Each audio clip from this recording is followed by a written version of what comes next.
Buenos días, les habla Osvaldo Álvarez. Juan Pablo Castillo es nuestro invitado a Science Behind the Scenes. Juan Pablo es chileno, tiene título profesional de ingeniero en biología molecular y el grado de doctor en ciencias, ambos otorgados por la Universidad de Chile en Santiago de Chile. Hizo su tesis en el CINB, el Centro de Investigación Interdisciplinario de Neurociencias Valparaíso, bajo la dirección del doctor Ramón Latorre. Él fue Pew Latin American Fellow en la Universidad de California, Berkeley, en el laboratorio de Carlos Bustamante. Juan Pablo es investigador asociado en el Soft Matter Research and Technology Center de la Universidad de Santiago de Chile, presta apoyo técnico en el CINB y es profesor de física por 10 horas semanales en la USACH. Es una pena que teniendo una excelente formación tenga una pobre situación laboral. Juan Pablo, sigues tú. Ok, ¿me pueden escuchar todos muy bien? Sí, yo te ¿Me escucho. escuchan? Gracias. Te Gracias, escucho un Osvaldo, poco bajo, Juan Pablo. ¿Me escuchan bajo? Sí. Voy a poner más cerca. ¿Se escuchan? Yo te escucho bien. Ya, ok. Si Osvaldo me escucha bien, supondré que todos me escuchan. Muchas gracias, Osvaldo, por la presentación. Muchas gracias a la gente que organiza este Journal Club por la oportunidad de presentar lo que hice durante mi postdoc en California. Entonces ahora yo voy a hacer clic aquí y deberían ustedes ver entonces la primera diapositiva. Empacado de ácidos nucleicos. Dígame. Empacado de ácidos nucleicos. Sí, empacando ácidos nucleicos. Esta presentación, bueno, fue anunciada con el título del paper que se publicó este año, pero realmente el título de esta presentación yo lo puse como empacando ácidos nucleicos en el virus bacteriófago Pi29, ¿ya? Presentado por mí el día de hoy. Entonces yo les voy a contar un poco de qué se trata lo que hice. Voy a partir hablándoles un poco acerca del ciclo de vida o de vida, ¿cierto? De los virus, en particular de un virus bacteriófago. Entonces, en esta diapositiva, ¿cierto? Tengo dos láminas que muestran dos fases del ciclo de vida de un virus cuando infecta a su hospedador, ¿cierto? En este caso, este es el bacteriófago. Bacteriófago significa come bacterias, ¿cierto? Es un virus que infecta una bacteria llamada Bacillus subtilis. Entonces, cada vez que el virus se replica, lo que tiene que ocurrir es que este virus inyecta su material genético dentro del citoplasma de esta bacteria, ¿cierto? Y a través de los procesos, o por medio de los procesos de replicación, transcripción y traducción, lo que ocurre es que las piezas que arman o que forman parte de este virus se copian, ¿cierto? Entonces ustedes tienen aquí una molécula de DNA, ¿cierto? Que lo que hace es se replica, ¿cierto?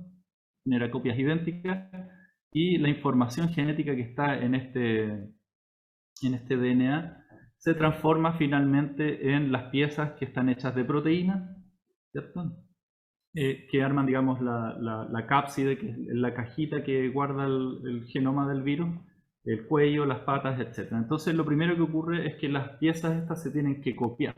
Pero luego de esto, para que el virus se termine, ¿cierto? Estas piezas se tienen que armar y se tiene que autoarmar, es decir, que existe ahí en esta información genética y física una fuerza motriz que hace que todas estas piezas que están flotando en el citoplasma de manera espontánea hacen que este virus se arme. Entonces, uno de estos pasos, hay varios pasos, ¿cierto?, es en el que nos vamos a enfocar, y es el paso por el cual el genoma de este virus, Pi29, este genoma es DNA de doble hebra, se tiene que introducir dentro de esta cajita proteica que nosotros la llamamos cápside. Entonces, ¿cómo ocurre esto? Si nosotros lo estamos viendo acá, tiene que haber algún mecanismo activo, algún agente que haga trabajo, ¿cierto? Es decir, que ocupe energía del ambiente para poder llevar a cabo este proceso que aparentemente va en contra de la segunda ley de la termodinámica, porque si lo piensan, todo este DNA que está flotando, ¿cierto?, en el citoplasma, está ocupando mucho espacio, y para que se meta dentro de esta cajita tiene que ocupar mucho menos espacio. Es decir que para que esto ocurra, nosotros vamos a tener que utilizar un sistema activo. Entonces, ¿cómo lo hace este virus y muchos otros virus que son similares? Bueno, ocupan una cosa que nosotros llamamos un motor molecular. ¿Ya? Un motor molecular, ¿qué es lo que es? Es una maquinita, ¿cierto?, que está hecha de proteínas, que lo que hace es que acopla o transforma la energía potencial química del ambiente. En este caso es la hidrólisis del ATP, ¿cierto? El ATP es una molécula que se puede hidrolizar y que la maquinaria celular se encarga de administrar esa energía potencial y la transforma en energía mecánica. En este caso es el movimiento unidireccional del DNA que se va, digamos, a meter, ¿cierto?, dentro de la cápsula. O sea, si mi mano esta es la cápsula del virus, yo tengo aquí el DNA que en ausencia de este motor y en ausencia de ATP no se va a meter nunca dentro de esta cajita, ¿cierto? Entonces, ¿qué es lo que hace este motor? Bueno, se las arregla de alguna manera con algún mecanismo que nosotros yo les voy a mostrar cómo lo exploramos, ¿cierto? Se las arregla para meter este DNA dentro de manera que el virus pueda terminar su ciclo de vida. ¿Ya? Entonces la pregunta motivadora de lo que yo les voy a mostrar es esta que yo les pongo abajo, que está en inglés, ¿cierto? Dice, ¿cuál es el mecanismo de operación de este motor? O sea, ¿qué es lo que está pasando en este arreglo de proteínas, ¿cierto? ATP-ásicas, es decir, que hidrolizan ATP, para que el DNA, que es el genoma del virus, se pueda empacar en la cápsula. Ahora me acuerdo que se me olvidó decir que son bienvenidos a interrumpir esta presentación si es que tienen preguntas, pero yo me voy a tomar la libertad de responderlas en el momento o al final, dependiendo de lo que yo vea que va a tardar la respuesta a esa pregunta. ¿Ya? Así que si tienen preguntas sencillitas, que yo creo que puedo responder rápidamente, se las voy a responder, y si no, les voy a pedir que las veamos al final. ¿Les parece? Luego de esa pequeña explicación, entonces, vamos a ver cómo podemos explorar cómo es que funciona este motor. Entonces, primero yo les voy a mostrar aquí, ¿cierto?, una reconstrucción utilizando microscopía electrónica, formato cryo-EM, que ahora está muy de moda y que permite una muy buena resolución de complejos moleculares. Vamos a ver un poco la estructura, de qué se trata este motor. Entonces, lo que se resolvió, y ustedes lo pueden ver en esta referencia aquí, que también salió publicada este año, es que este motor tiene una estructura con simetría pentamérica básica. Digamos que si lo vemos a grosso modo, ¿cierto? La parte activa, la proteína ATP-ásica, digamos, forma un pentámero, que es un homopentámero, es decir, son 5 subunidades que son exactamente idénticas, ¿ya? Y que se arreglan formando una especie de anillo, ¿ya? Por lo tanto, o sea, digamos, este tipo de motores moleculares, de hecho, le llaman ATP-asas en anillo. Y ¿qué es lo que podemos ver aquí? Es que pareciera ser que, a pesar de que existe esta simetría pentamérica, ¿cierto? Se ve como en el panel C, ¿cierto? Se ve desde abajo, digamos. Se puede ver esta estructura de anillo, pero tiene una pequeña... Dígame. ¿Se cristalizó por el DNA? Sí. Ramón Latorre pregunta específicamente si es que la estructura es que se obtuvo con un DNA metido ahí adentro, y la respuesta es sí. ¿Ya? Esta estructura viene con una molécula de DNA. ¿Ya? Bueno, a pesar de esta simetría pentamérica, ¿cierto? La estructura muestra que esto no es un pentámero o no tiene simetría perfecta, sino que hay una pequeña asimetría, de manera que este anillo tiene un pequeño crack. Y para hacer esto más obvio, ¿cierto? Esta estructura lo que hace, esta forma de argolla o golilla de seguridad, que digamos un anillito, pero que está quebrado. ¿Ya? De todas maneras, esa quebrazón no distorsiona mucho la estructura completa, digamos, del anillo, así que se ve más o menos como un anillo. Entonces esto es muy importante tenerlo en cuenta. Tenemos un homopentámero que forma un anillo que es más o menos simétrico. Ahora, ¿cómo nosotros estudiamos esto en el laboratorio de moléculas individuales en Berkeley, en el laboratorio de Carlos Bustamante, que se especializa en estudiar sistemas de este tipo bioquímicos, ¿cierto? Al nivel de moléculas individuales. Lo que nosotros... Andrea quiere preguntarte algo. ¿Alguien me quiere preguntar algo? A ver. Andrea. Sí, soy yo. Andrea, Gracias. por favor. Yo te quería preguntar por la motivación de usar este fago, si tiene alguna relación con el Bacillus subtilis, algo especial, o lo usaron por alguna comodidad técnica, esta relación de este fago en particular con esa bacteria. Sí, muchas gracias por la pregunta. La razón, yo creo que histórica, digamos, esta historia del virus, del bacteriófago, digo, FI29, lo han estado utilizando allá ya como por 20 años, en donde Carlos Bustamante, y la razón es que es un sistema que es muy amistoso para no amistoso, digamos, que técnicamente es fácil abordar las respuestas que le da. Es lo suficientemente, es un virus que, digamos, este motor empaca lo suficientemente lento, de manera que uno puede resolver con mucho detalle cuáles son los eventos que ocurren. ¿Ya? Hay otros virus, por ejemplo, no sé, más populares, digamos, como el lambda o el T4, T7, qué sé yo. Eso tienen motores que son similares, ATPasas en anillo que son similares, pero, por ejemplo, van como 20 veces más rápido. Entonces, eso hace que sea mucho más difícil el poder resolver los distintos eventos que pasan en cada ciclo catalítico. Ya, perfecto. Muchas gracias. Bueno, gracias por la pregunta, porque es una buena pregunta, interesante. Entonces, les voy a comentar cuál es el experimento que yo hice por mucho tiempo, ¿cierto?, en el laboratorio. Básicamente usar pinzas ópticas. Las pinzas ópticas no es nada más que un láser enfocado en un microscopio que es capaz de agarrar objetos pequeñitos. En este caso, esos objetos son pelotitas de poliestireno.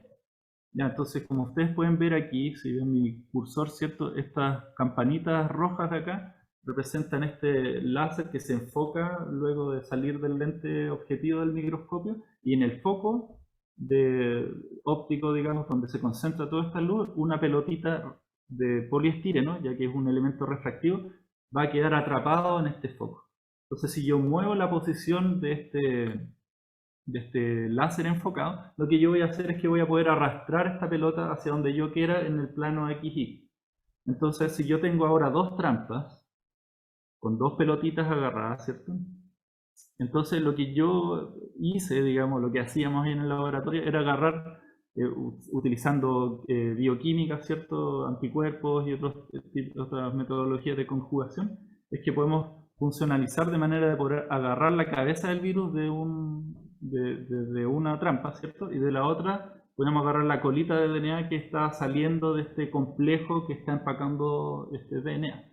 Entonces, esto, si nosotros lo ponemos, ¿cierto?, en una solución que tiene ATP, el motor va a hacer su trabajo, que es quemar ATP, de manera que va a ser una fuerza, y esa fuerza va a hacer que este DNA se mueva.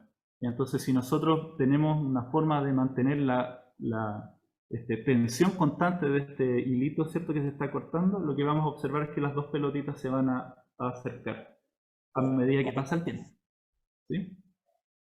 ¿Ignacio Segura está hablando? No.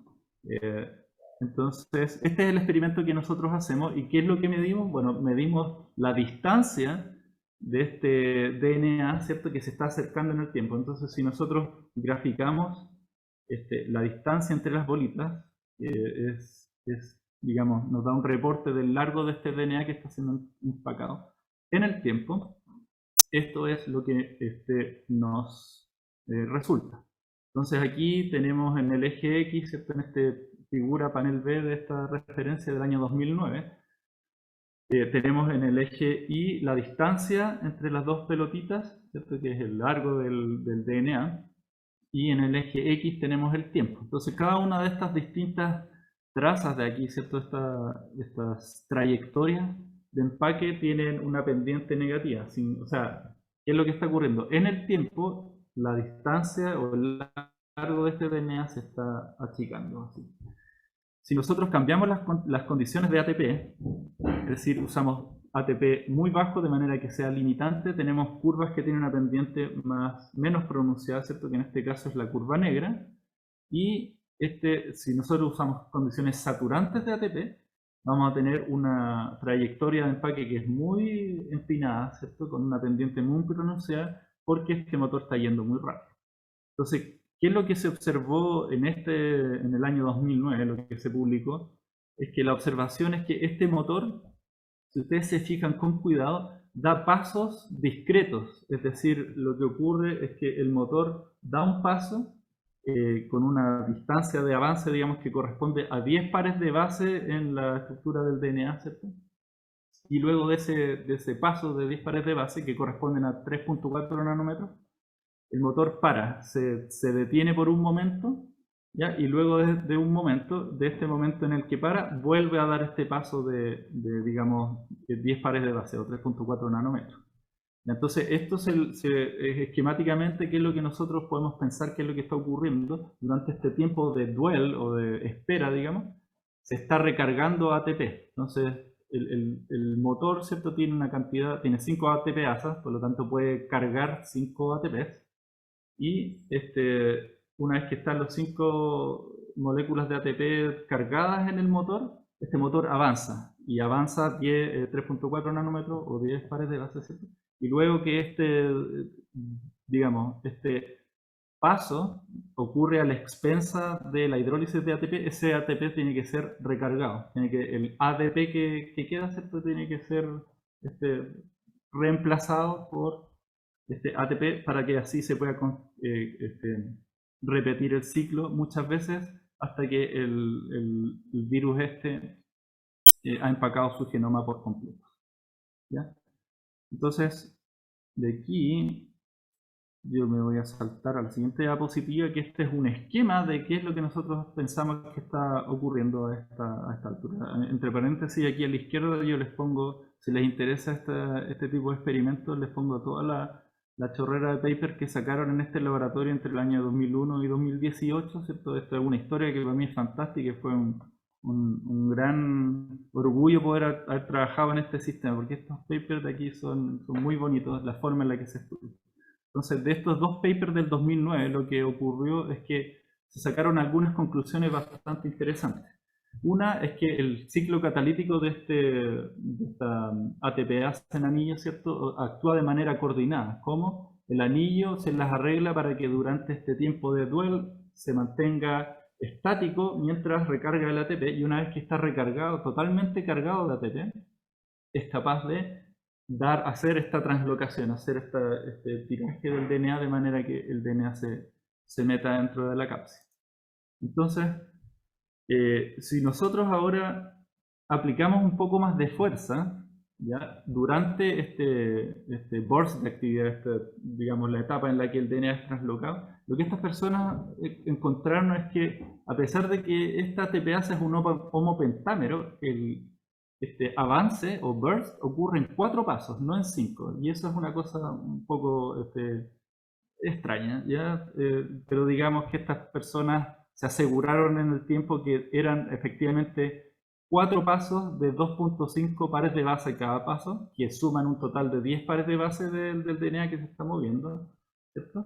Y no 5 pasos de 2 pares de base cada paso, que es como lo que la lógica nos podría decir. Bueno, la biología a veces es sorpresiva y entretenida al mismo tiempo. Y entonces tenemos ya 2 primeros conflictos, podríamos decir. ¿Pero hay un binding site de ATP por monómero? Sí, correcto. Sí. Ramón Latorre... no. Ah. ¿Ya? Ramón Latorre pregunta si es que hay un binding site de ATP por monómero, y la respuesta es que sí. Cada ATPasa es capaz de unir un ATP y de hidrolizarlo, y de hecho lo que se descubrió más adelante en estos otros papers que están destacados en morado, ¿cierto?, es que el motor, para hacer este burst de actividad, solamente necesita 4 ATPs, y hay uno que se hidroliza, pero su función, digamos, dentro del ciclo catalítico es el timing de este motor. Es decir, que la primera hidrólisis de ATP funciona como una especie de señal para que todas las otras ATPasas hidrolicen en cascada.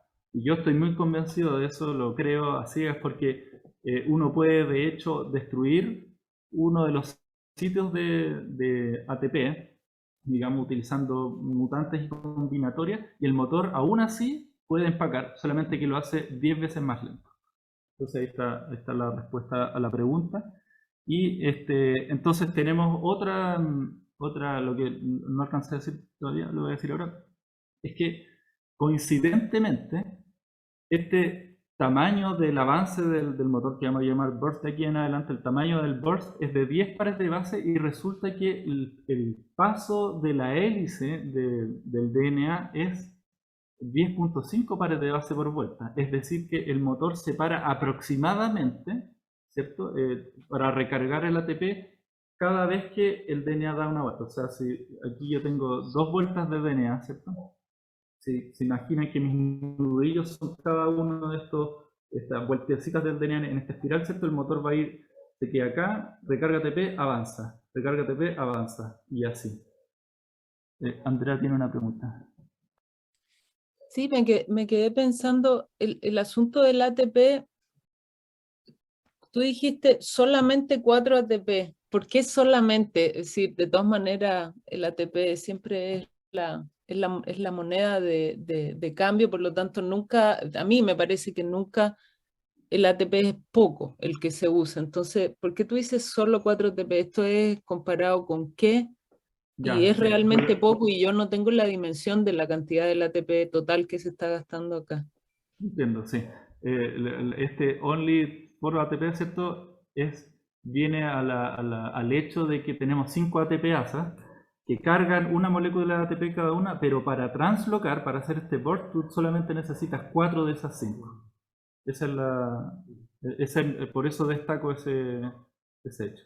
El only no es con respecto a que es poco, sino que dentro Sí, de las correcto. que están presentes son solo esas, ya entendí. Exactamente, sí. O sea, lo que yo estoy diciendo aquí es que tenemos 4 eventos mecánicos de translocación. El motor da 4 pasos. Sabemos que, digamos, por un asunto de física y físico-química básica, necesitamos la energía de una molécula de ATP para hacer trabajo, digamos. Entonces tú tienes 5 y uno podría pensar que necesitas las 5 para hacer el trabajo, pero realmente necesitas 4 de esas 5, y la última, digamos, o la primera, no está ahí para hacer un trabajo mecánico, tiene otra función, digamos.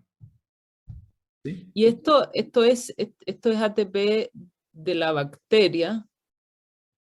Correcto. Sí, y existe no sé si es una de estas preguntas que me puedes responder después, pero ¿existe alguna condición de la bacteria en la cual el fago no puede utilizar todo este ATP para hacer esto que necesita hacer? No, lo desconozco. Mm. No lo sé. Ya. Esto es considerando que hay ATP ad libitum. Sí, exactamente. Sí, o sea, una concentración, yo no sé cuánto es la concentración de ATP en la célula, pero es como milimolar, ¿no?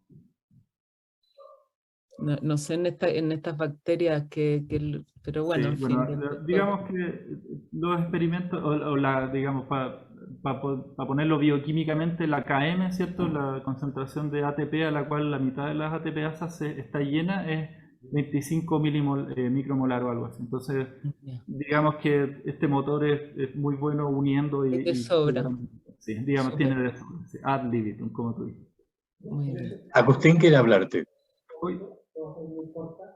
Ramón Latorre quiere hacer una pregunta. ¿Tiene que ver con la simetría en la estructura?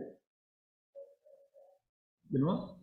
Tiene que ver con la simetría en la estructura, que necesita 4 y no 5. Sí, tiene que ver con... O sea, nuestra conclusión, Ramón Latorre pregunta si la simetría de la estructura tiene que ver con el hecho de que se necesite 4 de 5 para hacer trabajo mecánico, y esta última molécula de ATP es para algo más. La respuesta es que la conclusión a la que nosotros llegamos es que sí. El mecanismo que nosotros propusimos a partir de todos los resultados que yo les voy a mostrar es porque, digamos, la forma en la que nosotros proponemos que está caminando el motor hace que una de las moléculas de ATP no pueda ser utilizada para moverse, para acoplar trabajo mecánico, sino que para algo más. Entonces, Agustín quiere hablarte. ¿Alguien quiere hablar? Agustín Martínez. Agustín. Sí. Hola, Juan Pablo, perdona. Una pregunta tal vez podría ser contestada a lo mejor al final, porque es un poco general, tiene que ver con...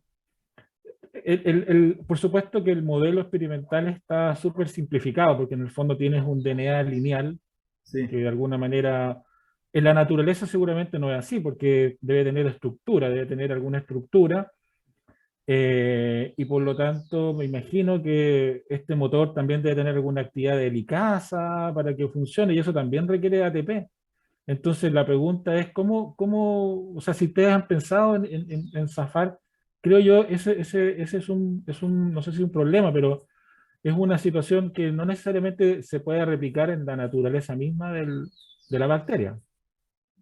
Bueno, este DNA, el genómico, digamos, de hecho es lineal. No hace círculos ni nada. Y es una cosa bien extraña para mí, yo no lo conocía. Tiene unas proteínas terminales. Esto es como un DNA lineal de 20 kb y tiene unas proteínas terminales en cada uno de los extremos 5' me parece que es. De manera que es toda una historia cómo se replica el DNA, pero lo que yo creo es que la pregunta que me estaba haciendo tú, Agustín, no aplica para este virus, sino que para otro tipo de virus que puede tener, digamos, el genoma puede hacer estructuras secundarias o qué sé yo, que son virus donde el genoma es de hebra simple. Como es de hebra doble, yo estoy seguro que es lineal. Ok, gracias. Sí. ¿Alguna otra pregunta? Aprovechando el momento. No hay más preguntas. Entonces voy a seguir, voy a sumarizar. Entonces tenemos un homopentámero, acuérdense, son 5 subunidades exactamente iguales, ¿ya? Pero da 4 pasos, ¿ya? Necesitamos 4 moléculas de ATP. Eso experimentalmente también nosotros lo sabemos y les recomiendo leer los papers en morado, ¿cierto? Si es que no me creen y se quieren convencer de que se necesitan solamente 4 de 5 para avanzar, digamos. Y tenemos la coincidencia de que la hélice de DNA, ¿cierto? Tiene un paso de hélice de 10,5 pares de base por vuelta, ¿ya? De esta hélice, y el paso coincide más o menos porque son 10 pares de base por burst, ¿ya? Ahora, esto también experimentalmente se puede, o no experimentalmente, nosotros podemos imaginar que ese mismatch, ¿cierto? Entre el tamaño del paso y el paso de la hélice se puede corregir si ustedes giran un poco el DNA, ¿cierto? Entonces el motor va a quedar mirando la misma estructura después de 10 pares de base de avance y un poquito de giro. Y ese giro fue resuelto experimentalmente en este paper de 2014, donde se ve que el DNA, a medida que está siendo encapsidado, digamos, está siendo translocado dentro de la cápside, va girando un poquito, ¿ya? Y eso se midió, digamos, la densidad de rotación y el torque que tiene que hacer y qué sé yo, no es importante para esta presentación, pero bueno que lo sepan, ¿ya? Entonces hay esta coincidencia entre el tamaño del paso y el tamaño del paso el tamaño del burst, que es el avance del motor, y el tamaño del paso de la hélice, que es el número de vueltas el largo por unidad de vuelta, ¿ya? Entonces, aquí, digamos, para la realización experimental, para saber cómo yo voy a explorar el mecanismo de esta tepeasa que transloca DNA, dije, bueno, quizás lo que podemos hacer es estudiar la estructura del sustrato, en este caso que es DNA de doble hebra, ¿cierto? Para ver cómo afecta la operación del motor. Entonces, el experimento era aparentemente muy fácil. Al principio fue muy difícil de hacerlo y después nos dimos cuenta que era muy fácil. Eso es historia interna, se lo puedo contar después, pero no vale la pena mencionarla ahora. Lo que a mí se me ocurrió es que quizás lo que podemos hacer es darle de comer a este bacteriófago, en vez de su genoma, que es DNA de doble hebra, RNA de doble hebra. ¿Por qué? Porque el RNA de doble hebra tiene una estructura también que es helicoidal, pero tiene el paso de la hélice, ¿cierto? La cantidad de vueltas por unidad de largo es mayor. Es decir que si ustedes miden el largo entre vuelta y vuelta del DNA, tenemos 3.4 nanómetros, que son 10.5 pares de base. Y en el el RNA de doble hebra, este paso de la vuelta es solamente 2.9. Es decir, como que alguien hubiese aplastado un poquito la doble hélice, pero la estructura, digamos que se ve más o menos similar, ¿cierto? No es igual. Además tenemos en condiciones, desde el punto de vista de la bioquímica, ¿cierto? El DNA de doble hebra tiene esta forma B, ¿ya? Y el RNA de doble hebra tiene esta forma A, que tiene que ver un poco cómo se orientan los azúcares y los fosfatos. Y eso es un detalle que puede ser importante más adelante, pero por ahora la motivación, digamos, fue veamos si puede empacar RNA de doble hebra para ver si existe algún cambio en la forma en la que este motor pasa. Quizás, por ejemplo, la pregunta o la hipótesis más naive era quizás como ahora el tamaño del paso de la hélice más corto, quizás va a dar este avance, este burst va a ser más corto. Y ya que estamos, digamos, en esto, lo que podemos hacer también es intentar darle de comer otras moléculas que son los híbridos entre DNA y RNA. ¿Ya? Ustedes saben que una molécula de DNA complementaria a una molécula de RNA se pueden hibridizar, y esto en particular lo que ocurre en parte, ¿cierto?, en la transcripción, donde tiene un templado de DNA y aparece una molécula de RNA que va más o menos trenzada en el sitio activo. Pero además de eso, esta única molécula de DNA con RNA, ¿cierto?, ustedes la pueden orientar distinto, ¿ya? Y el resultado, ya que esto son moléculas quirales, es decir, que no son idénticas en simetría frente al espejo, digamos. Lo que nosotros podemos esperar que esta estructura, el motor, las va a ver de manera distinta. Entonces ahora tenemos el sustrato natural, ¿cierto?, que es el DNA de doble hebra, y tenemos 3 sustratos alternativos que además tienen distintos tamaños de paso. ¿Cierto? El RNA doble hebra 2.9 nanómetros, el híbrido tiene 3.1, y además el híbrido lo podemos orientar de dos maneras distintas. Entonces, con este setup experimental lo pusimos en nuestras pinzas ópticas, ¿cierto? Y estos son los resultados. Entonces, me permite aquí, voy a chequear el tiempo, el relojito me dice que debería chequear el tiempo, llevamos 30 minutos. Lo primero que aquí les voy a mostrar entonces es la diferencia entre las trayectorias de empaque estas son 4, ¿cierto?, de DNA que tienen una cierta pendiente. Esta pendiente tiene que ver con la rapidez con la que el DNA se está empacando. Y este híbrido que nosotros lo llamamos DTS tiene también trayectorias que son más o menos continuas con una pendiente que es menor, ¿cierto? La línea punteada azul es digamos, una guía que nos dice cuál es la pendiente promedio de las trayectorias de empaque en DNA. Entonces, este DTS Hybrid va más lento, ¿cierto? Este es con condiciones de ATP saturante en baja fuerza. Acuérdense que nosotros podemos controlar la tensión a la que estamos haciendo el experimento. Entonces, estos experimentos se hicieron en baja fuerza, de manera que las trayectorias de empaque en alta resolución muestran en DNA bursts que son de 10 pares de base cada uno, o 3.4 nanómetros, mejor hablar en nanómetros, así que 3.4 nanómetros por cada burst que hace el motor. Ahora, sorpresa, sorpresa, cuando intentamos los otros dos sustratos para que este motor empacara, nos encontramos con que por alguna razón estos dos sustratos, ¿cierto?, el RNA doble hebra y el híbrido RTS, presentan unas discontinuidades, por así decirlo, o digamos, existen eventos que son estocásticos, no podemos controlar cuándo ocurren, en donde el motor, y están aquí indicados con flechitas, donde el motor como que tiene un problema y a veces para y a veces de hecho empieza como a desempacar. Es como que el motor está empacando y de repente algo le pasa, ¿cierto?, y se empieza a desempacar. después de un ratito de que esto pasa, el motor como que se mejora, vuelve a como estaba antes, ¿cierto? Y vuelve a empacar. Entonces, esto ya nos da, esto es un resultado que a mí me pareció fantástico, porque la diferencia entre los dos de la izquierda y los dos de la derecha es que los dos de la derecha tienen RNA en una posición especial en una de las dos hebras, digamos, que es la que nosotros la llamamos la tracking strand. ¿Bien? Entonces, esto es digamos, los 4 resultados importantes. Ahora vamos a ir al detalle de cada uno, nos vamos a ir a alta resolución para saber qué es lo que pasa.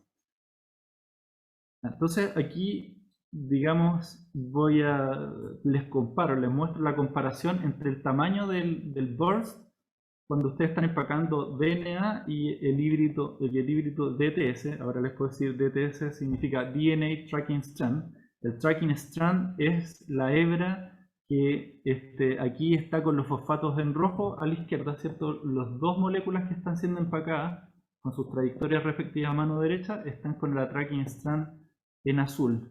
¿Por qué? Porque es DNA en la Tracking Strand. Entonces, estas son de trayectorias de empaque continuo, y lo que observamos es que el tamaño del burst para este híbrido DTS es menor. Entonces, digamos, esta es la pregunta naive, ¿cierto? ¿Cómo se dice eso en español? Inocente. La pregunta inocente, si cambiamos la estructura de la hélice para hacerla más chiquitita por el paso más corto, digamos, quizá el paso del motor, ¿cierto? El avance del motor es más corto. La respuesta es sí. Andrea, ¿tiene una pregunta?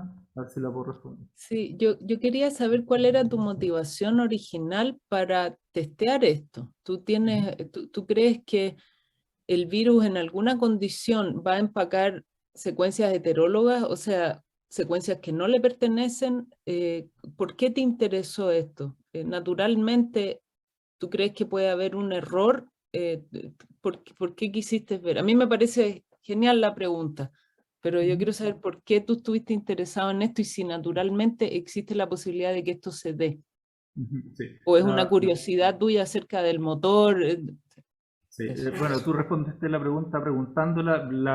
Realmente la motivación de probar distintos sustratos fue por mi curiosidad, porque ahí digamos, encontramos, o sea, lo que se sabía era esta coincidencia entre el tamaño del burst del motor y el paso de la hélice. Eso significa que en cada posición, digamos, de la hélice, en una cara de la hélice, el motor va a ir parando en esa posición específica. Entonces la pregunta, digamos, experimental es, bueno, y si nos la arreglamos para cambiar el tamaño del paso, tratemos, y eso es lo que resultó. Lo que nosotros esperamos es que aún así hayan secuencias de DNA que tengan, digamos, que sean más altas en CG, o digamos, si la pregunta es si fisiológicamente el DNA tiene estructuras helicoidales donde el tamaño del paso cambie, la respuesta es sí, pero no tiene es muy pequeñita esa variación en comparación al tamaño del paso de la hélice con estas otras moléculas que son híbrido y RNA. ¿Ya? O sea, la respuesta es sí, podría tener un impacto, pero yo creo que en la práctica no. Esa es mi opinión personal. O sea que el virus podría empacar una secuencia que no le pertenece, en algún ineficiente, pero lo haría igual. Sí, de todas maneras. Bueno, ahora volviendo al comentario que hice hace un rato atrás, este motor, la particularidad que tiene es que como tiene el genoma estas proteínas terminales, el motor no empaca básicamente si es que no se encuentra un genoma con estas proteínas terminales. Es muy específico para la iniciación del empaque. Entonces, lo que yo creo es que en la fisiología este motor solamente hace virus con su genoma, digamos, no es capaz de, o quizás lo hace pero con una eficiencia bajísima, de empacar cosas que no son el mismo virus. Perfecto, gracias, súper interesante. Gracias por las preguntas. Bueno, entonces, ahora esto, claro, esto es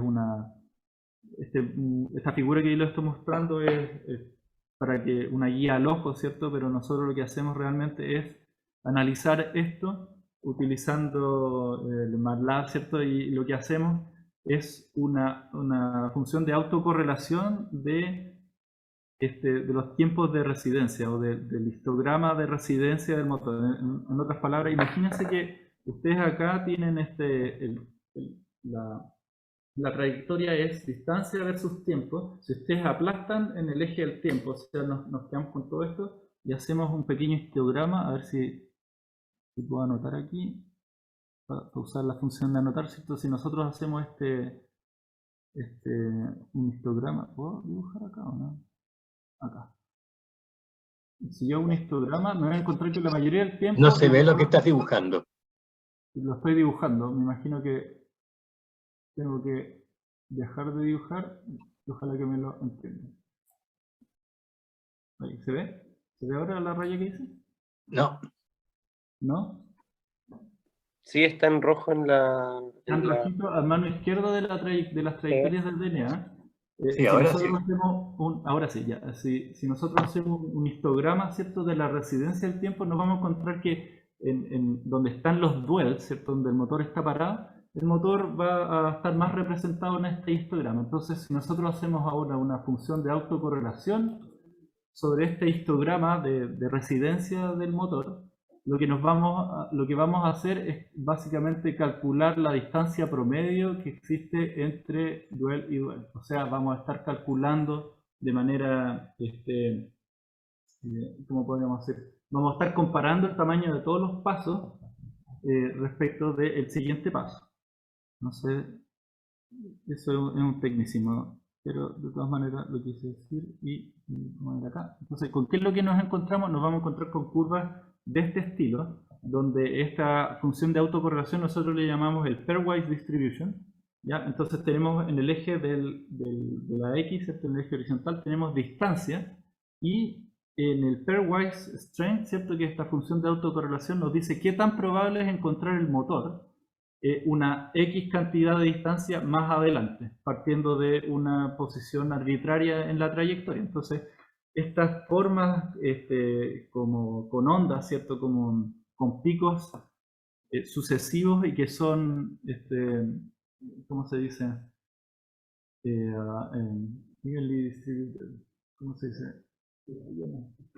La distancia entre estos picos, digamos, es alrededor de 3.4 nanómetros para el DNA. Entonces, esta es una manera de calcular, digamos, cuál es el tamaño del paso promedio o el tamaño del burst promedio para toda una trayectoria. Entonces, aquí cuantitativamente lo que estamos haciendo es calcular el tamaño de este avance, del burst del motor, para cada uno de los 4 sustratos que tenemos. Entonces, para el DNA, el primer pico, ¿cierto?, se encuentra a 3.4 nanómetros, que es lo esperado, es lo que se sabía de antes, digamos. Ahora, estos picos son múltiplos enteros del primer pico. Entonces, si se fijan, el hecho de que alineen muy bien entre 3.4, 6.8, 10.2, los picos nos está dando una indicación de que la señal es muy buena, es muy... no sé, no encuentro las palabras, pero creo que me entienden, ¿cierto? Ahora sí. Muy regular. Muy regular. Muchas gracias, Osvaldo. A veces se me van las palabras. Es muy regular, esa es la palabra que necesito. Entonces, ahora si nosotros vemos cuál es el tamaño del burst para los dos híbridos, que los dos híbridos tienen exactamente la misma estructura, solamente que lo estamos orientando de maneras distintas en el sistema de empaque, ¿cierto? El tamaño del burst es de alrededor de 3.1 y pueden ver cómo regularmente se están espaciando estos picos, diciéndonos de nuevo que esta medida es bastante buena. Y finalmente el tamaño del burst para para RNA de doble hebra, ¿cierto?, es aún más pequeño, de alrededor de 2.9 nanómetros, ¿cierto? Entonces, esta tendencia, digamos, es la esperada con el tamaño del paso de las hélices de estos distintos sustratos helicoidales. Entonces, de esta figura, nuestra conclusión, digamos, es que el tamaño del burst disminuye con el paso de la hélice, el helical pitch, el paso de la hélice, y por lo tanto, lo que nosotros concluimos, ¿cierto?, es que la mecanoquímica de este motor, ¿cierto? Cómo se acopla la química y la mecánica de este motor a medida que hidroliza ATP y va avanzando, no está acoplada contando número de pares de bases, sino que está contando número de vueltas del DNA.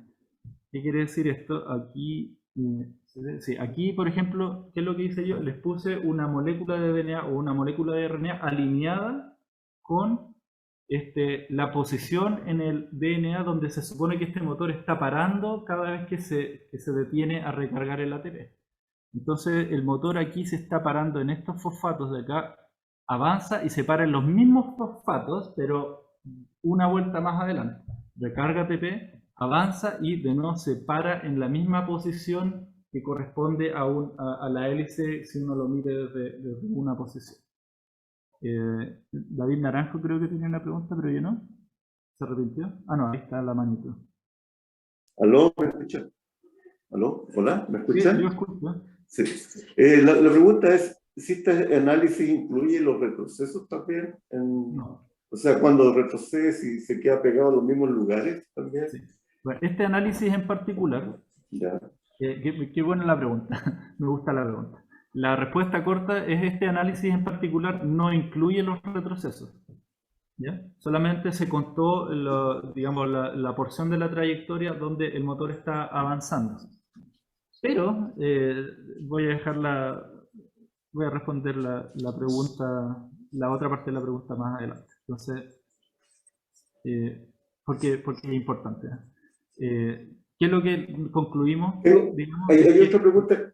Sí, Otra pregunta, si el quemado de los ATP es al azar en la secuenciación. ¿Los 4 ATP que se queman se pueden quemar al azar o hay una secuencia específica? Nosotros proponemos que es una secuencia específica porque, bueno, hay el paper que salió del laboratorio antes de por Sara Tafoya, que era la estudiante del laboratorio en ese tiempo, demostró que, digamos, ocurre una hidrólisis secuencial de los ATP en el anillo. Y nosotros, sabiendo esa información, digamos, fue una pieza de información muy importante para proponer el modelo que les voy a mostrar al final de por qué tiene que ser secuencial. ¿Ya? Y nosotros, nuestros argumentos tienen que ver más con la mecánica que con la química. Ella puso la parte química, entonces nosotros ensamblamos finalmente un modelo. Entonces, se los voy a mostrar más. Hay una película bien bonita, ojalá que haya tiempo. Entonces, la conclusión de esta parte, digamos, del análisis del tamaño del burst, es que este burst, el tamaño de este burst está definido por el tamaño del paso de la hélice. Este motor lo que le interesa o lo que necesita para funcionar de manera en la que lo hace, es que se tiene que parar en la misma posición cada vez que avanza. ¿Ya? La misma posición del motor. Digamos que tenemos este motor en anillo, si yo lo veo así, ¿cierto? Y mi pulgar es una posición del motor que está tocando estos fosfatos. Una vez que avanza, esa misma posición del pulgar va a estar mirando la misma química en el DNA o en el RNA si es que están empacando otras cosas. ¿Entienden? Entonces, vamos a ir a lo siguiente. Yo les conté hace un rato atrás que si nosotros ahora hacemos experimentos oponiendo más fuerza, le ponemos más carga al motor para que le cueste más empacar, resolvemos que cada uno de estos bursts de 3.4 nanómetros está compuesto de 4 pasitos. 4 pasitos de 0,85 nanómetros cada uno. Hasta resolución en vivo, eso yo lo encuentro amazing. Entonces la pregunta es que, bueno, si nosotros tenemos 4 pasos que son iguales en condiciones empacando DNA, ¿qué es lo que ocurre cuando nosotros estamos achicando el tamaño de la hélice? Tenemos 2 posibilidades. O bien, cada uno de los 4 pasos proporcionalmente se disminuye, ¿cierto? O puede ser que tengamos 3 pasos completos y un paso más chiquitito. ¿Ya? Entonces, bueno, esto tengo que ponerlo, ¿cierto? Tenemos 2 posibilidades a 4 pasos reducidos de 0.72 nanómetros o un pasito chiquitito, o sea, 3 pasos regulares, ¿cierto? De 0,85 nanómetros, más un paso más cortito que es de 0,35. Que entre paréntesis, estos 0,35 nanómetros realmente es como está al super límite de la resolución que nosotros tenemos. Así que digamos que esto ustedes me lo pueden creer al 100% o no, eso es cosa de ustedes. ¿Qué es lo que nosotros encontramos y cómo me convencí yo por una, o nosotros, por una de estas dos posibilidades? Bueno, hicimos estos experimentos a mayor fuerza, que son bastante más difíciles de hacer. Lo que encontramos es que el tamaño del paso, aún así no podemos resolver los pasitos. Ustedes pueden ver aquí las trayectorias, ¿cierto? El tamaño de los pasos son más ruidosos, es complicado, pero lo mejor que podemos hacer es un histograma de tamaño de pasos utilizando un step finding, que digamos es un programa que lo que hace es que ajusta una escalerita a las trayectorias y esa escalerita tiene tamaño de pasos variables, ¿cierto? Y luego hace un histograma de eso. Y lo que encontramos es que el tamaño del paso, tanto para el DNA como para el híbrido DTS, que es el mejor portado, ¿cierto? Porque no hace estas cosas que se desengancha y empieza a desempacar. La distribución de estos pasos hacen peak más o menos en el mismo lugar, ¿cierto? Si nosotros esperábamos que los pasos, que el tamaño de los pasitos que componen el burst para el híbrido fuesen proporcionalmente más pequeñitos, es decir, 0.72 nanómetros, esperábamos un peak donde está indicado aquí en la línea punteada roja.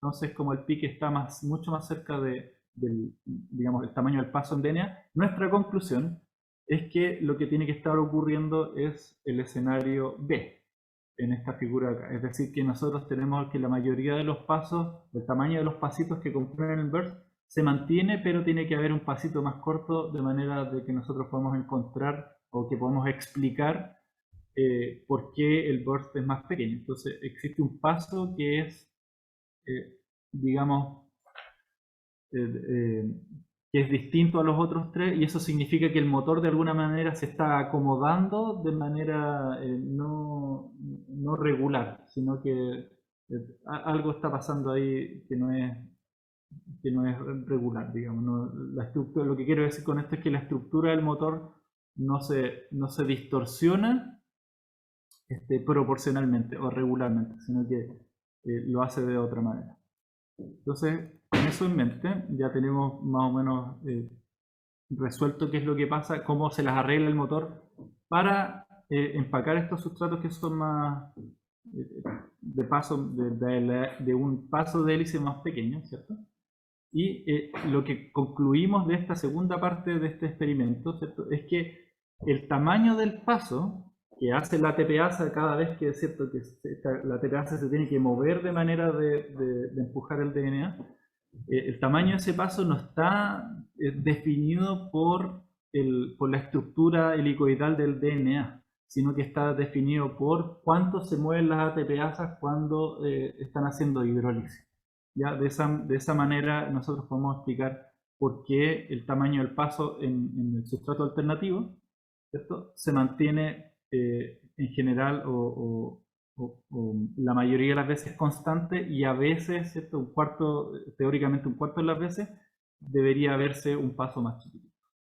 ¿Ya?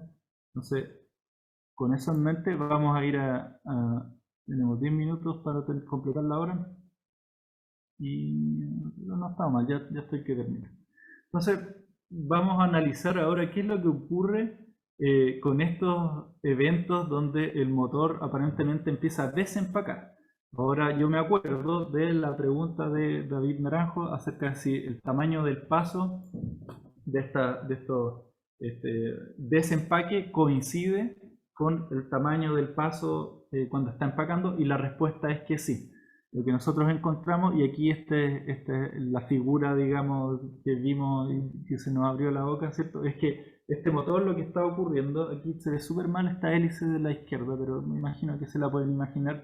Voy a hacerlo con mi puño mejor. Si esto es los nudillos de nuevo, ¿cierto?, son las vueltecitas del DNA lo que ocurre es que el DNA está saltando aquí, aquí, aquí, y de repente cuando encuentra o cuando entra en este estado en el que no puede empacar y empieza a desempacar, la fuerza con la que nosotros estamos tirando hace que el DNA se devuelva, se salga, pero el motor se va a agarrar de los mismos sitios de donde se agarra cada vez que está empacando y que está sujeto ahí, digamos, recargando el ATP.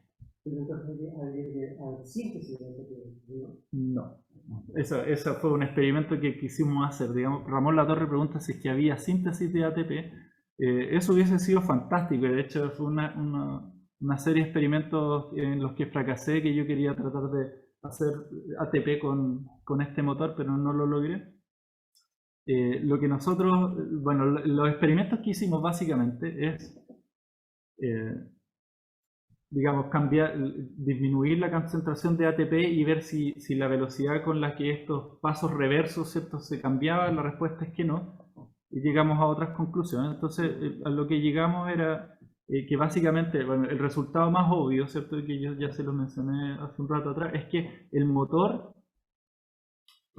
dado que en estos dos sustratos alternativos, que es el RNA de doble hebra y el híbrido RTS, que tienen RNA en una específica hebra de la doble hélice, ¿cierto?, de la tracking strand, el motor se sujeta preferencialmente o gana agarre por el sustrato a través del contacto con esa hebra en específica y no con la otra. ¿Por qué? Porque los otros dos sustratos, ¿cierto?, el híbrido, que era DTS, que tiene DNA en el tracking strand, no presenta estos problemas donde el DNA se empieza a desempacar de tanto en tanto, sino que solamente en estos dos sustratos. Entonces, la primera conclusión es que el DNA se agarra, el motor se agarra al sustrato interactuando fuertemente con la tracking strand, que es la que está con los fosfatos en rojo acá, ¿cierto? Luego, lo que yo les contaba es que estos eventos de translocación reversa, donde el DNA o el sustrato se empieza a desempacar, ¿cierto?, corresponde a sucesivos eventos de resbale o slip, como que se pierde agarre, ¿cierto?, pero luego de avanzar hacia la dirección inversa, se vuelve a agarrar del mismo lugar, pero eso no dura mucho, entonces se vuelve a deslizar, digamos, y eso nosotros lo llamamos burst size slipping, un nombre que a mí no me gustó mucho, pero bueno, es lo que describe mejor el fenómeno. Entonces, los experimentos, un par de experimentos que hicimos, digamos, y aquí les pongo lo más importante, el resultado de disminuir la cantidad de ATP, digamos, 10 veces, ¿cierto?, 0.25 milimolar, condición saturante de ATP, y 0,025 milimolar, estamos alrededor del km. Lo que ocurre es que el motor, en estas condiciones limitantes de ATP, incurre en estos eventos de translocación reversa mucho más frecuentemente. Sin embargo, la duración de estos eventos y la velocidad con la que se está desempacando el sustrato, digamos, es más o menos la misma. Entonces, la conclusión a la que llegamos es que la saturación del motor de ATP, es decir, el hecho de que el motor se llene de ATP rápidamente, previene el entrar en este estado en el que el motor empieza a desempacar. Entonces, tomando estos dos resultados, ¿cierto?, que la tracking strand es de donde se agarra el motor, y el hecho que el ATP se necesita para prevenir estos eventos en donde el motor pierde agarre, ¿cierto?, y se empieza a desempacar, la conclusión es que el ATP confiere un alto agarre por el sustrato, pero no por el sustrato, sino que por el tracking strand, por una hebra en particular. Entonces, ¿qué es lo que nosotros hicimos? Bueno, colocamos el sumario de las observaciones del pasado. ¿Qué es lo que tenemos aquí en esta lista? Tenemos 5 subunidades idénticas, ¿cierto? Tenemos 4 pasos, ¿ya? 4 pasos, un tamaño del avance, ¿cierto?, del burst de 10 pares de base, que coincide más o menos con el paso de la hélice del DNA, ¿ya? sabemos que el motor tiene que contactar los fosfatos sucesivos entre duel y duel, ¿ya? Y sabemos que si nosotros incrementamos la cantidad de DNA en el experimento, el motor se tiende a perder agarre. Eso lo sabíamos de antes, con el DNA, digamos, pero que lo que se observaba ayer era que el motor no hacía este splitting, este resbale o este desempaque paso a paso, sino que eran grandes extensiones que se perdía el garre al motor y, digamos, se desempacaba un montón y luego volvía a... Eso lo sabíamos de antes. Entonces, las nuevas observaciones es que, primero que todo, el burst se acaba cuando el motor o una parte en el motor bien específica, ¿cierto?, se encuentra con la misma estructura del fosfato de la tracking strand, ¿ya? Tenemos 4 pasos que son independientes de la estructura del sustrato y tenemos que el ATP le confiere agarre al motor por el sustrato vía agarrando solamente una de las hebras, que es lo que llamamos tracking strand. Entonces, la última observación viene, digamos, de ningún experimento, solamente de notar que el motor tiene que mantenerse agarrando el sustrato a medida que ocurre la translocación. La forma de agrupar todas estas observaciones es proponiendo el siguiente modelo, donde nosotros, les voy a mostrar esta animación a la izquierda, tenemos este anillo que lo que nosotros proponemos es que a medida que se llena de ATP se va abriendo. Entonces, a medida que se va abriendo, ¿cierto?, cada evento de unión o de intercambio de ADP por ATP va abriendo el anillo de manera que este anillo se abre haciendo que siga la hebra del DNA, la tracking strand, por la cual el motor obtiene un gran agarre.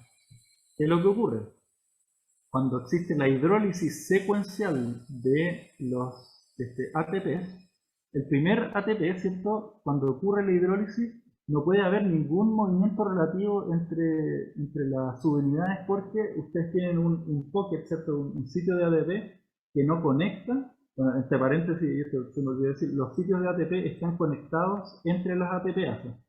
Es decir, las 5 subunidades entre 2 subunidades en la interfaz de las subunidades, ahí es donde se une el ATP. Entonces, cuando ustedes tienen un anillo abierto que nosotros proponemos, está lleno de ATP y tiene la mayor agarre por la hebra esta, la tracking strand, el primer evento de hidrólisis no resulta en ninguna translocación porque no hay nada que mover, no hay ninguna interfaz móvil.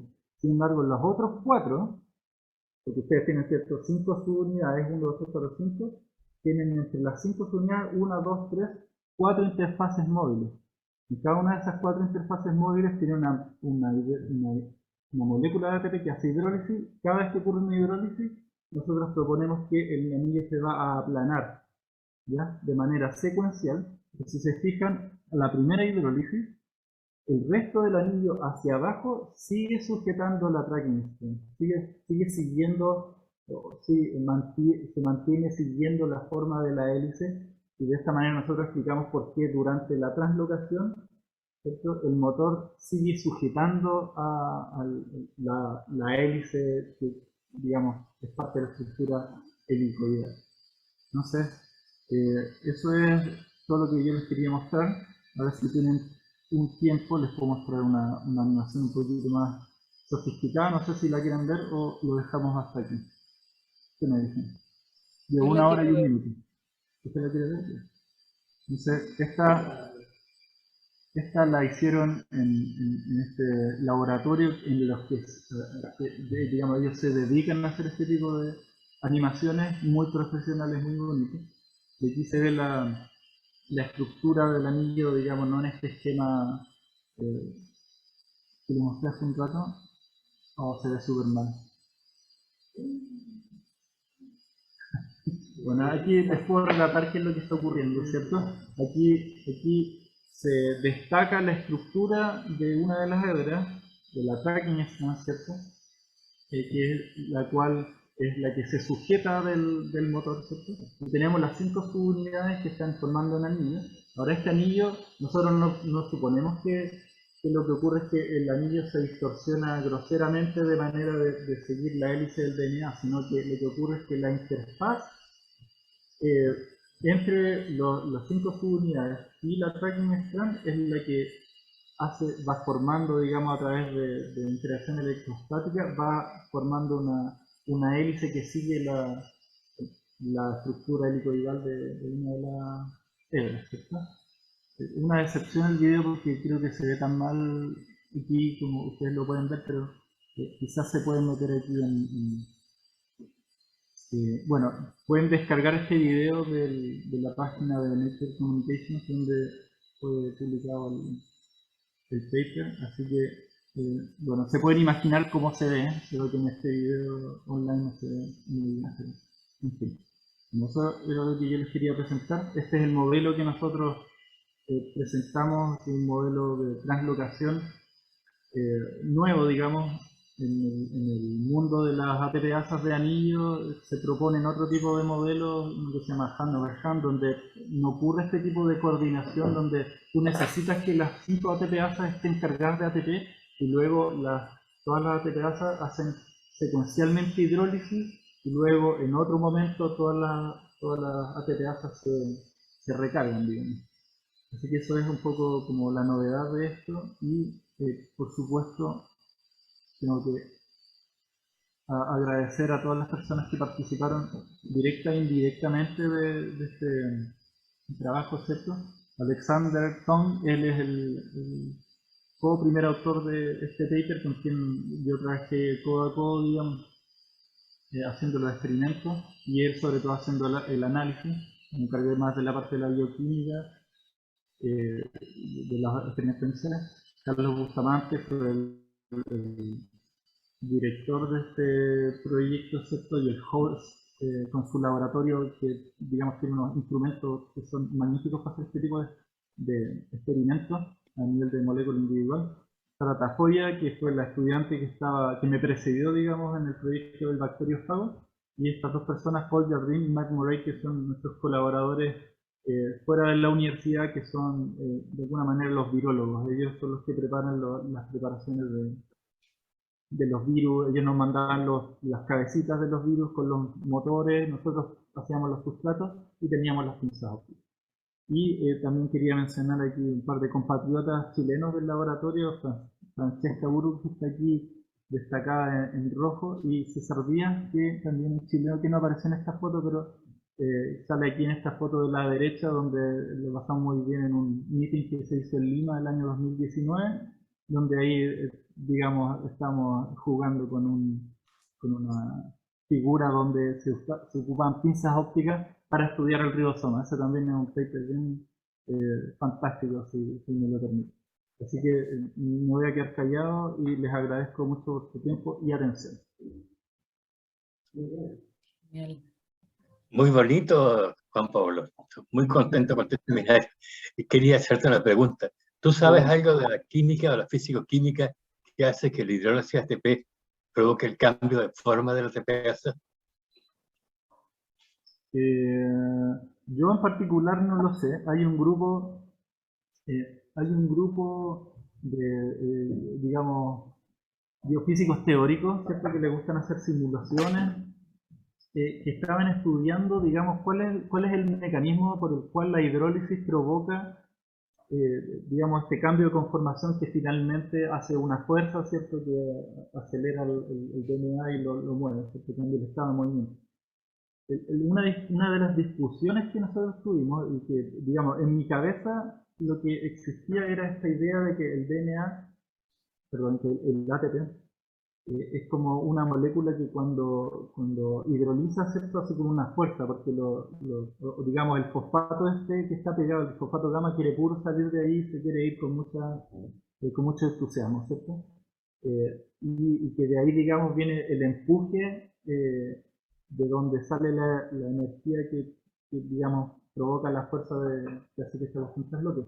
Pero este estudiante en que yo conversé me decía que realmente, aparentemente, el mecanismo por el cual la fuerza se ejerce tiene que ver también con la unión. O sea, hay mucha importancia en la química de la unión del ATP con su fosfato en el sitio.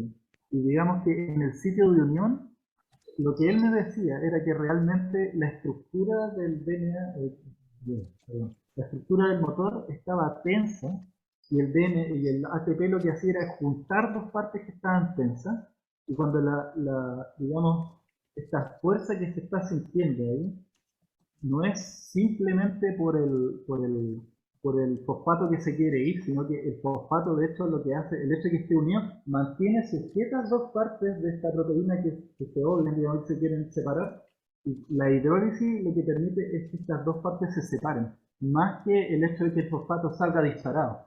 Entonces, eso fue una discusión bien interesante, porque en la cabeza yo tengo que el fosfato, por electrostática, se quiere ir, y hay una fuerza electrostática ahí que los empuja. Pero aparentemente en la ATPasa esa fuerza no es tal, sino que son otro tipo de cosas las que ocurren. Yo no quiero hablar más porque en realidad estoy hablando en fantasía y le estoy repitiendo lo que entendí de esa discusión. Así que acá me voy a quedar aquí. David Naranjo quiere preguntarte. David Naranjo, por favor. ¿Aló? Hola. Sí, a medida que se llena la cápside de DNA, ¿cierto? La presión con la que el trabajo, digamos, la presión de posición que hace el DNA encapsulado puede ser mayor cada vez a medida que avanza más el encapsulamiento. Por lo tanto, uno esperaría que los eventos de reverso o slippery que tú llamas aumenten en frecuencia y o en amplitud a medida que, mientras más lleno está la cápside de DNA. Correcto. ¿Es posible medir eso o no? Si es posible, probablemente es posible. Si alguien lo va a hacer, yo creo que es muy dudoso. Lo que quiero decir dos cosas al respecto. Uno, el efecto de que el DNA, a medida que se va llenando dentro de la cápside, efectivamente va ejerciendo presión. Se estudió en el paper que salía ahí en la lista de referencias del 2014. De hecho, la mecanoquímica del motor va modificándose a medida que el motor se va llenando de DNA, porque la presión interna hace que la forma en la que empaca el motor ya no sirva. De hecho, lo que esas personas describieron es que el tamaño del paso cambia de 10 pares de base, o 3.4 nanómetros, a 9 pares de base, que debe ser 3. qué sé yo, nanómetros, no sé en distancia, pero va cambiando. De alguna manera, la densidad de rotación tiene que ir cambiando, porque el motor paso a paso, ¿cierto?, tiene que engancharse de este fosfato en la tracking strand.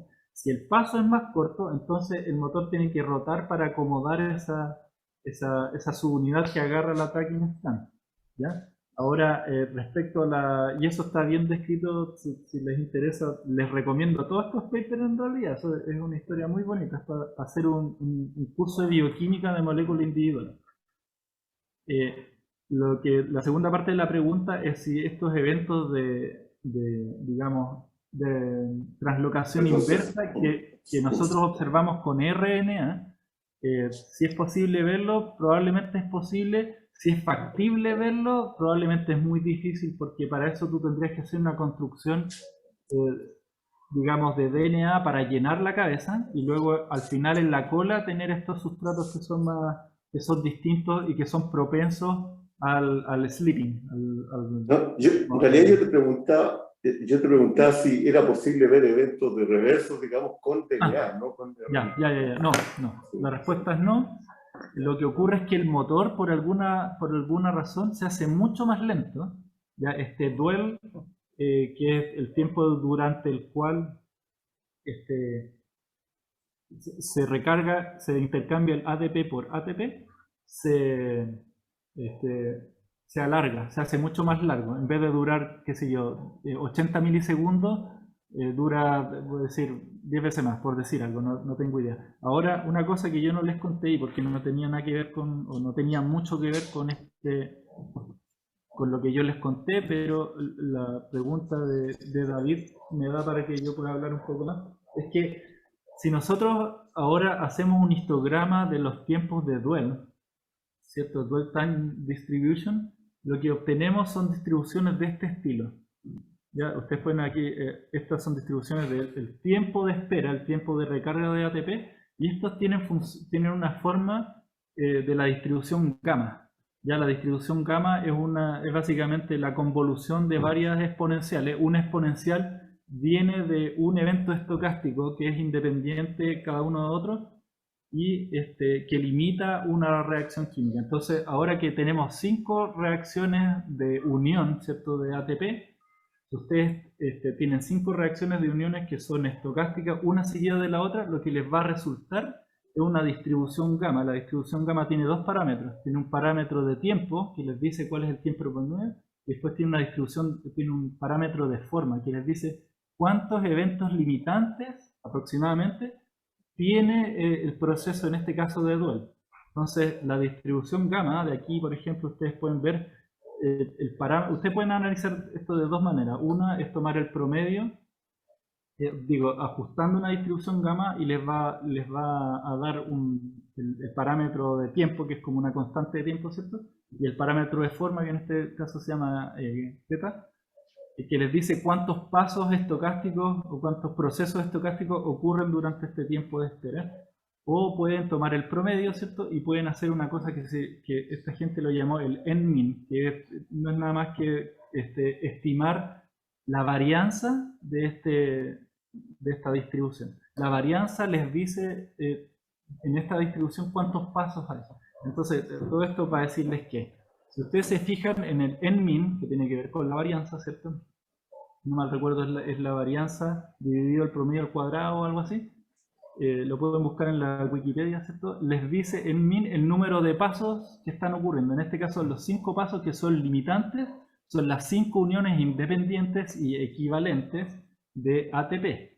Ahora, para responder finalmente la pregunta que hace David, es lo que ocurre cuando el motor se enfrenta a esta presión interna del DNA, digamos, que está siendo metido a presión dentro de la cápside y se opone al empaque. Lo que hace es que reduce el número aparente de eventos limitantes, es decir, está cambiando este parámetro N-min o kappa, como quieran llamarlo, ¿cierto?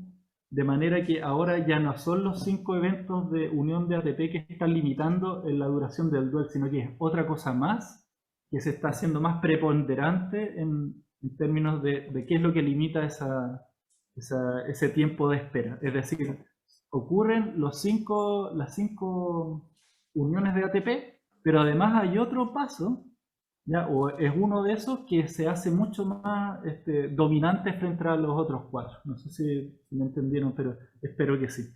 Lo que les quiero decir con eso es que la química y la mecánica del motor cambia sustancialmente cuando el virus está lleno, o la cabeza está llena de DNA.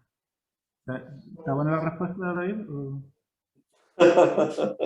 ¿Entendiste la respuesta? Esa es la pregunta.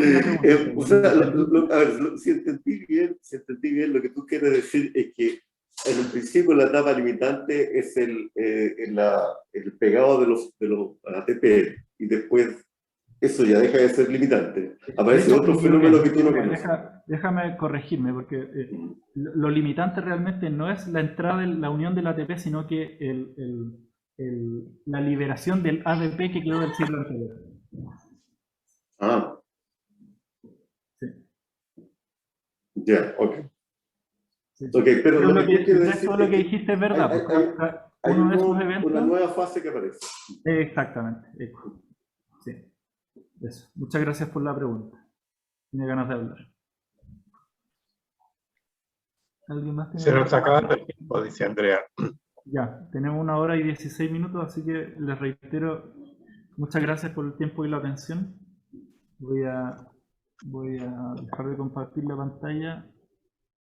Juan Pablo, sí, un seminario fantástico. Yo tengo muchas preguntas más, solo que no voy a hacértelas en persona porque se nos está acabando el tiempo, pero es fascinante el tema y tu explicación fue perfecta. Realmente tengo una foto muy, muy buena de algo que me parece extremadamente complejo. Así que muchas gracias. Gracias por la buena onda, me puse un poco... No, esto estuvo genial. Yo creo que el resto de la gente coincide conmigo. Aquí estuvo muy bonito. Yo voy a ir a visitarte a tu lab hacerte más preguntas, porque me parece que esto da para mucho.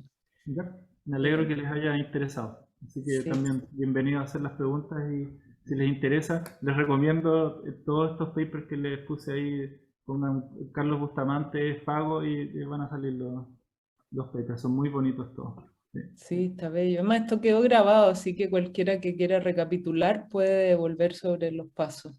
Ya, fantástico. Muy Muchas bien. gracias a todos. Que tengan una linda Nos tarde. vemos en Mil la- gracias por el seminario. Estuvo fantástico. Muchas gracias, Chau, chau. Osvaldo, Gracias, por la Osvaldo, conversación. por la introducción.